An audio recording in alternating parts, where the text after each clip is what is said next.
Hello my dear student, welcome to my class for education. I hope आप लोग बहुत अच्छे से होंगे और 11th स्टैंडर्ड को अच्छे से एंजॉय कर होंगे विद फन एंड लर्निंग के साथ। Let's start. 11th स्टैंडर्ड का आज कौन सा टॉपिक है? लेसन का नाम है introduction of commerce and business. हमने लास्ट लेक्चर में, जो इस चैनल पे नए हैं जल्दी से मुझे लाइक एंड सब्सक्राइब कर दीजिए और मेरे पुराने वीडियोस को देख लीजिए। पार्ट 1 है, ये फर्स्ट लेसन का पार्ट 2 है। हमने, चलो फिर भी एक रिकैप कर देते हैं हम लोग, ठीक है। सो लेट्स स्टार्ट करते हैं। Introduction of commerce and business. Commerce मतलब क्या होता है? Buying and selling of goods and services, खरीदना और बेचना, ये हो गया अपना कॉमर्स यानी कि बिजनेस। अच्छा, गुड्स तो समझ में आ गया, गुड्स मतलब सामान वाला, हाँ ऐसा वाला नहीं। सर्विसेज का मतलब क्या होता है? सर्विसेज मीन्स जो पैसे तो देते हैं, पैसे देने के बदले हमें सामान प्रोवाइड नहीं करते, सर्विस देते। फॉर एग्जाम्पल कौन? मैं टीचर हूँ, आप मेरे पास आए, आपने मुझे फीस दिया कि मैम मुझे 12th स्टैंडर्ड में 10th स्टैंडर्ड में पढ़ना है, उसके बदले में मैं आपको 1 किलो 2 किलो बुक दूंगी, 1 किलो 2 किलो चावल दूंगी? नो, मैं आपको सर्विस प्रोवाइड करूंगी एजुकेशन की। अंडरस्टूड? उसे हम कहते हैं सर्विसेज। हमने लास्ट लेक्चर में क्या पढ़ा था? Human activity. There are 2 types of human activity, economic activity and non economic activity. अच्छा, इकोनॉमिक एक्टिविटी क्या होती है? इकोनॉमिक एक्टिविटी वो एक्टिविटी होती है जिसके बदले हमें पैसे मिलते हैं। उसके भी 3 पॉइंट थे, बिजनेस, प्रोफेशन और एम्प्लॉयमेंट। और नॉन इकोनॉमिक एक्टिविटी क्या होती है? वो लव एंड अफेक्शन की वजह से हम लोग करते हैं। जैसे हमारी मदर हमारे लिए खाना बनाती है, कपड़े धोती है, हमारे फ्रेंड्स हमें कभी कभी कुछ स्टडी में किसी चीज़ में हेल्प कर देते हैं, तो क्या हम उससे पैसे लेते हैं? नहीं, वो लव एंड एक्सपेक्टेशन की वजह से करते हैं, लव एंड अफेक्शन की वजह से करते हैं। अंडरस्टूड? इसे कहते हैं नॉन इकोनॉमिक एक्टिविटी। और इकोनॉमिक एक्टिविटी में 3 पार्ट्स थे, 3 तरीके से हम पैसे लेते हैं। नॉन इकोनॉमिक एक्टिविटी में तो कोई पार्टी नहीं, पैसे तो हम लेते ही नहीं है। इकोनॉमिक एक्टिविटी में 3 रूप से हम पैसे कमाते हैं। कैसे? Business, employment and profession. So last lecture में हम बिजनेस पढ़ चुके हैं और फीचर्स ऑफ बिजनेस पढ़ चुके हैं। एंड देन सेकेंड आज हम लोग पढ़ेंगे प्रोफेशन। अच्छा, प्रोफेशन का मतलब क्या था? प्रोफेशनल। चलो स्टार्ट करते हैं। प्रोफेशन का मतलब क्या था? A profession is the part of economic activity. अभी हमने बताया प्रोफेशन क्या होता है? इकोनॉमिक एक्टिविटी, पैसे मिलते हैं ना उसके बदले। नॉन इकोनॉमिक एक्टिविटी सिर्फ एक ही होती है, कौन? हमारे घर के लोग, रिलेशन के लोग, जो लव एंड अफेक्शन की वजह से हमसे पैसे नहीं लेते। और नॉन इकोनॉमिक और इकोनॉमिक एक्टिविटी है ये क्या? Profession. A profession is that part of economic activity and which a person uses his educational. इसमें अब प्रोफेशन मतलब हम लोग बोलते हैं ना, अरे यार ये तो एकदम प्रोफेशनल है। अरे यार पढ़े लिखे होंगे तभी तो प्रोफेशनल होंगे ना। यानी कि ये प्रोफेशन में क्या चाहिए? Person uses educational knowledge and special skill. यानी कि वो पढ़ा लिखा तो होना ही चाहिए, लेकिन ऐसे नहीं कि उसमें कोई स्किल और टैलेंट नहीं होना चाहिए, उसमें कोई ना कोई स्किल और टैलेंट होनी चाहिए। कैसे? किसी को टीचिंग में टैलेंट है, किसी को टीचिंग में स्किल है, किसी को आईटी इंडस्ट्री में, लैपटॉप में, कंप्यूटर में अच्छा नॉलेज है, कोई डॉक्टर अच्छा है, कोई फिजिशियन अच्छा है, कोई चार्टर्ड अकाउंटेंट अच्छा है। यानी कि वो कैसा होना चाहिए? उसका किसी न किसी में स्पेशल स्किल, किसी एक पर्टिकुलर में स्पेशल। आपने देखा ना बच्चों, छोटे बच्चों के न्यूट्रिशन अलग डॉक्टर होते हैं, है ना। एक इसके फिजियोथेरेपिस्ट के अलग डॉक्टर होते हैं। तो ये सारे किसी स्पेशल स्किल के ऊपर डिपेंड होते हैं, तो उन्हीं को हम लोग कहते हैं प्रोफेशन। टू प्रोवाइडेड सर्विसेज, ये लोग क्या देते हैं? अभी हमने पढ़ा था सर्विस, सामान देते हैं क्या? नो, ये प्रोफेशनल लोग हमें क्या प्रोवाइड करते हैं? Services for earning some income. दुनिया में ऐसा कोई बेवकूफ नहीं है जो फ्री में सर्विस दे, ठीक है। तो वो क्या बोल रहा है, किसके लिए करते हैं वो लोग? सम इनकम, कुछ पैसों के लिए वो लोग अपनी सर्विसेज को प्रोवाइड करते हैं। सो अब हम लोग देखते हैं कि ये ऐसे लोग होते कौन है। मैंने लास्ट लेक्चर में पढ़ाया था, फिर भी बता देती हूँ। Teacher, lawyer, musician, CA, doctor, ये सारे पर्सन ऐसे होते हैं जो क्या करते हैं? सर्विस को प्रोवाइड करते हैं। अब आते हैं अपने मेन पॉइंट पे। क्वेश्चन का नाम क्या आएगा? Profession and features of profession. कितने मार्क्स के लिए आएगा? 5 मार्क्स। कितने मार्क्स के लिए आएगा?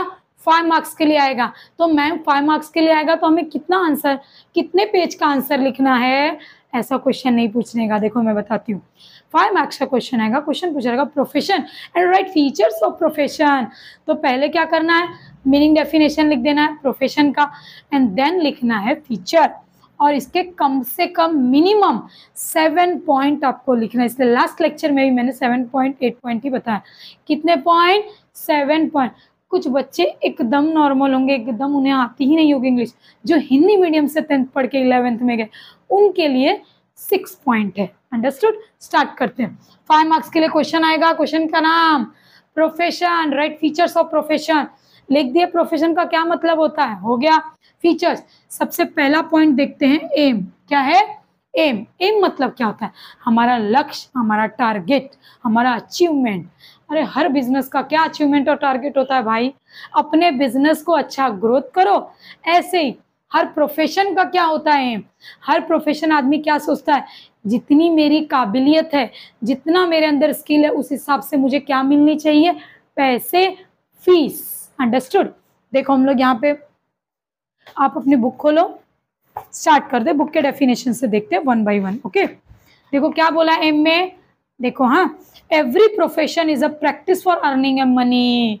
मैंने अभी बताया हर इंसान पैसे के लिए काम करता है, तो प्रोफेशन अगर वो दे रहा है तो क्यों देगा, earning money. Also they render a service, उसके बदले वो अपने क्लाइंट को क्या देगा, सर्विस। सेकेंड आते हैं क्वालिफिकेशन, हमने ऊपर ही पढ़ा, अरे प्रोफेशनल आदमी है भैया, वो तो वैसे भी क्वालिफाइड होगा, तभी तो इसके अंदर उसकी एंट्री हुई है। Every profession should be qualified, उसके पास कोई ना कोई डिग्री होनी ही चाहिए। अगर वो टीचर है तो बीएड की डिग्री, अगर वो डॉक्टर है तो एमबीबीएस की डिग्री, आप तो समझ ही गए होंगे। क्वालिफिकेशन देखो अंदर लिखा है, a profession can be practice only after a acquiring required qualification. Each profession has a certain set of body of knowledge. यानी कि जिस प्रोफेशन में वो घुस रहा है उसके हिसाब से वो क्वालिफाइड होना चाहिए। अगर वो लॉयर के प्रोफेशन में घुस रहा है तो उसका क्या बोलते हैं, उसने लॉयर की पूरी पढ़ाई की होगी। सीए के प्रोफेशन में घुस रहा है तो वो सीए की पढ़ाई, एजुकेशन उसका होगा। टीचर है तो टीचर वाला। अंडरस्टूड। अब देखते हैं certain one of the knowledge has to acquire only by systematic and formal training. वो ट्रेनिंग क्या होना चाहिए, कैसे, अगर हम टीचर है तब भी हमारा 6 मंथ का ट्रेनिंग होता है बीएड के बाद। और अगर हम लॉयर, अगर हम सीए बन रहे तो हमें सीए के अंडर में 2 से 3 साल काम करने पड़ते हैं, तभी हम एक परफेक्ट सीए बन सकते हैं। नेक्स्ट फाइनेंशियल रिटर्न, देखो पढ़ के समझ में आ रहा है, फाइनेंशियल मतलब पैसा, रिटर्न मतलब रिटर्न, यानी पैसे रिटर्न। देखो बच्चों, अगर हम लोग बिजनेस करते हैं तो उसमें एक ही रूप में पैसे हमें मिलते हैं। कैसे, अब हमने समझ लो कोई भी एक चाय की टपरी खोल ली, तो हम क्या करेंगे, चाय की टपरी खोले पर्टिकुलर किसी एक जगह पे, प्लेस पे, और जो हमारे पैसे आ रहे वो हमारे हो गए प्रॉफिट, यानी कि जो रेंट वगैरह, इलेक्ट्रिसिटी बिल या जगह का भाड़ा वगैरह देके जो पैसे बच गए वो हो गए प्रॉफिट। लेकिन अगर हम प्रोफेशन में है, प्रोफेशनल इंसान है, तो हमें 2 रूप में पैसे आते हैं। पता है कैसे, एक हो गया, जैसे एक एग्जांपल ले लेती हूँ, अगर मैं टीचर हूँ तो मैं किसी स्कूल में या कॉलेज में पर्टिकुलर प्रोफेसर बन के गई, तो वहाँ मुझे क्या मिल गया, फीस। ठीक है, फीस मिला, मुझे पेमेंट मिली, सैलरी मिली, हो गया एक रिटर्न, फर्स्ट रिटर्न। ठीक है, अब मैंने सोचा भाई मैं कॉलेज पढ़ा के आती हूँ तो मेरे पास टाइम भी बचा है, कुछ 2-3 घंटे का स्पेस टाइम बचता है, उस समय मैं क्या करूँ, तो मैंने घर पर ही ट्यूशन और क्लासेस डाल लिया। मैंने बाहर मतलब घर के आसपास में कई क्लासेस खोल लिया, तो वो क्या हो गया, मेरा सेल्फ एम्प्लॉयड। क्या हो गया, सॉरी क्या हो गया, self employed. Let's take a second example. मैं डॉक्टर हूँ, मैं बड़े हॉस्पिटल में जाती हूँ जॉब करने, हॉस्पिटल से आ गई, वहाँ पे मुझे पेमेंट मिला, लेकिन घर में भी मैं सोच रही हूँ ना थोड़ा सा एक क्लिनिक डाल लूँ अपना, ताकि जो मेरा टाइमिंग बचा हुआ है ना उसमें मुझे और पैसे आए। क्योंकि पैसा ऐसी चीज़ है जिससे किसी की नीड कभी सेटिस्फाई नहीं होती, और मोर एंड मोर उसकी नीड बढ़ती ही रहती है। तो ये हो गया सेल्फ एम्प्लॉयड। आई होप आप लोगों को समझ में आ गया होगा।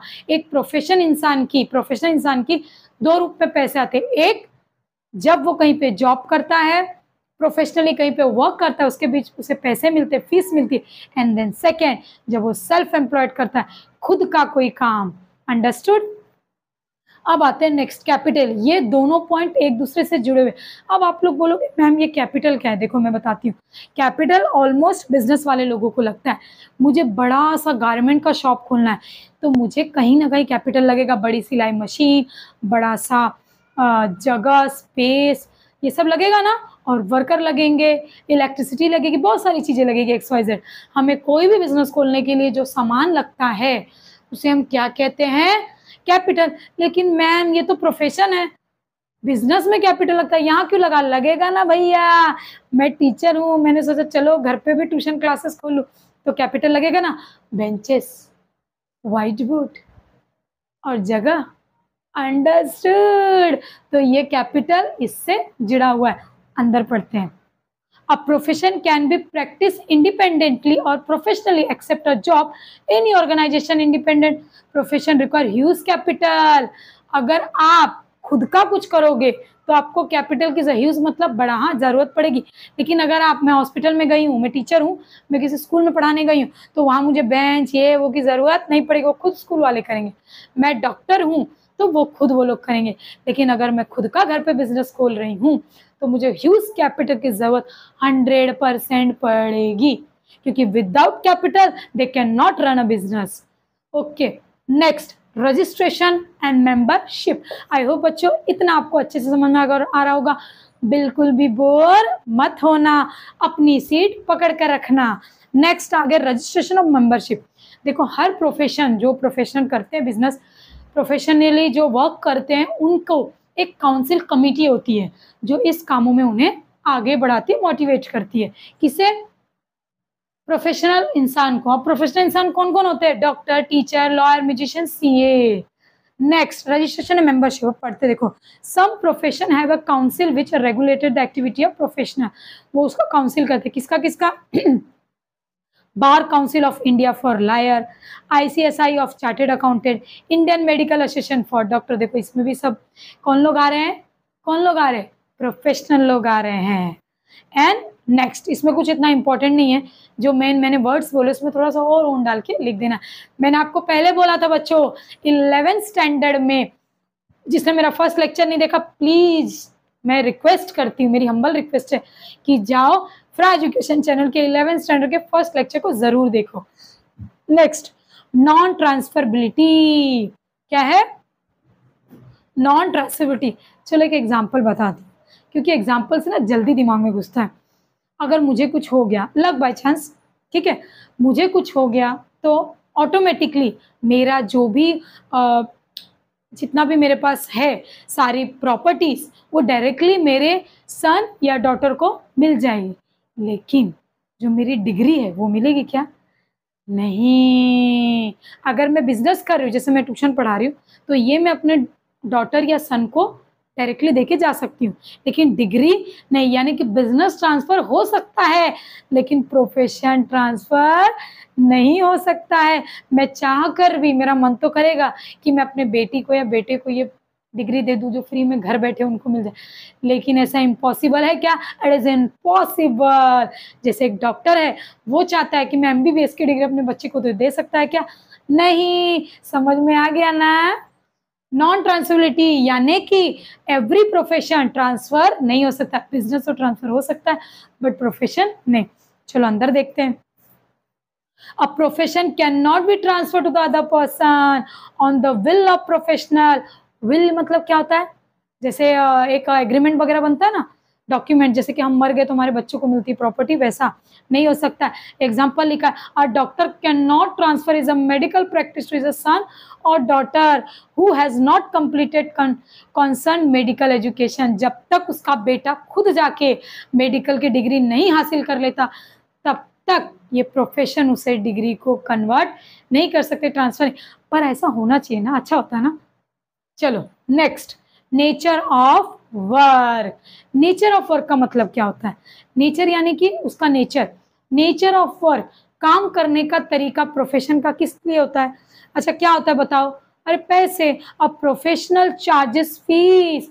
ये लोग क्या करते हैं? अपनी फीस चार्ज करते हैं। कैसे? देखो एक फिजियोथेरेपिस्ट को देखो, वो जाएगा और क्या बोलेगा, मैं एक दिन का 200 लूंगा, एक दिन का। वो पूरे दिन काम नहीं करता है बच्चों।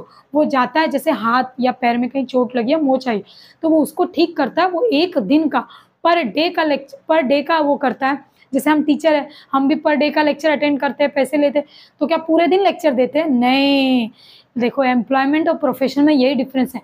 एक बेचारा आदमी बेगारी काम करता है, वो पूरे 8 घंटे काम करेगा तब उसे 600 मिलेंगे।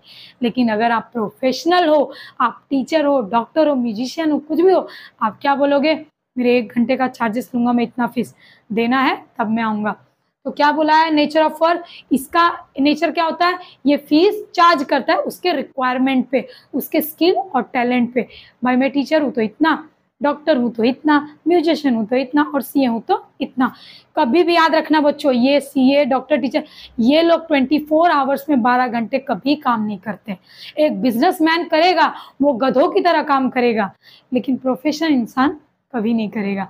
क्यों? क्योंकि अगर वो पूरे दिन का, अगर मैं एक जगह लेक्चर लेने गई, फॉर एग्जाम्पल मैं लेती हूँ 300 पर लेक्चर का, तो पूरे दिन मुझे काम नहीं करने, मैं गई लेक्चर लिए 1 घंटे में 300 मेरे बन गए। अंडरस्टूड? नेक्स्ट देखो, design the lawyer of the office of the fees. Next अब एक बार फटाफट से रिवाइज कर लेते हैं। हमने क्या पढ़ा? प्रोफेशन। 3 पार्ट्स होते हैं बिजनेस के, 3 पार्ट्स होते हैं इकोनॉमिक एक्टिविटी के, business, profession, employment. First lecture में हम बिजनेस पढ़ चुके, देन सेकंड में हम पढ़ेंगे प्रोफेशन। प्रोफेशनल मतलब क्या होता है? वो प्रोफेशन जिसमें हमें सर्विसेज देने के बदले में पैसे मिलते हैं, बट वो पैसे हमें कैसे मिलते हैं? हमारे नॉलेज, स्किल और टैलेंट के ऊपर डिपेंड होकर हमें पैसे मिलते हैं। उसमें कौन कौन आता है? Teacher, doctor, lawyer, musician, CA, ये सारे लोग क्या होते हैं? प्रोफेशन होते हैं। तो let's take a features of, first आ जाता है एम। हर प्रोफेशन का एक ही होता है, earning more and more money, और फीस चार्ज करना। नेक्स्ट क्वालिफिकेशन, अरे प्रोफेशनल है वो, पढ़ा लिखा तो होगा ही ना। फाइनेंशियल रिटर्न, 2 रूप में पैसे उसको रिटर्न आते हैं। एक रूप में कैसे? जहाँ वो डॉक्टर है, जॉब कर रहा है, वहां से पैसे आ रहे हैं। देन सेकंड कैसे मिल रहे हैं उसको? उसने खुद की क्लिनिक डाल ली है। कैपिटल। प्रोफेशन में कैपिटल कहाँ से आ गया मैम? प्रोफेशन में कैपिटल ऐसे आ गया कि कैपिटल, मैं अगर किसी के हॉस्पिटल में गई तो मुझे सैलरी मिली, बट मैंने सामने से साइड से क्लिनिक खोल लिया, तो पैसे तो लगेंगे ना, कैपिटल। देन सेकेंड आएगा रजिस्ट्रेशन एंड मेंबरशिप। जो प्रोफेशन के काउंसिल कमिश्नर होते हैं, वो लोग एक इन सब प्रोफेशंस को आगे बढ़ाने के लिए काउंसलिंग की मीटिंग रखते हैं, ये इससे जुड़े हुए होते हैं, और एवरी काउंसलिंग का रजिस्ट्रेशन और मेंबरशिप कंपलसरी होता है। देन सेकेंड, नॉन ट्रांसफरेबिलिटी, हमारे मरने के बाद हमारे बच्चों को प्रॉपर्टी तो मिल जाती है, लेकिन हमारी डिग्री नहीं मिलती है, non transferable. Nature of work, profession का काम कैसा होता है? नेचर ऑफ वर्क, जो भी वो सर्विस देगा उसके बदले उसे अपने हिसाब से क्या चाहिए? फीस। आई होप बच्चों, मैं पूरी कोशिश करती हूँ बच्चों, मैं बहुत मेहनत करती हूँ, पूरी कोशिश करती हूँ अच्छे अच्छे एग्जाम्पल ढूंढने की, ताकि आप तक डालूँ और आप लोगों को, आप तक पहुँचाऊँ, आप लोगों को अच्छे से समझ में आए। और प्लीज़ आगे चैनल को सब्सक्राइब कर, आगे चैनल को और शेयर कीजिए, ताकि और भी जो स्टूडेंट है जिनकी इंग्लिश वीक है, जो 10th स्टैंडर्ड तक हिंदी मीडियम से पढ़ के डायरेक्टली 11th में गए, उनके लिए ये मेरा चैनल रामबाण होने वाला है। उनको इजी मेथड से समझ में आएगा। अपने सारे दोस्तों को जितना हो सके शेयर कीजिए, और प्लीज़ सब्सक्राइब और लाइक और कमेंट करते रहिए और पढ़ते रहिए, क्योंकि पढ़ेगा इंडिया तभी तो आगे बढ़ेगा इंडिया। जय हिंद।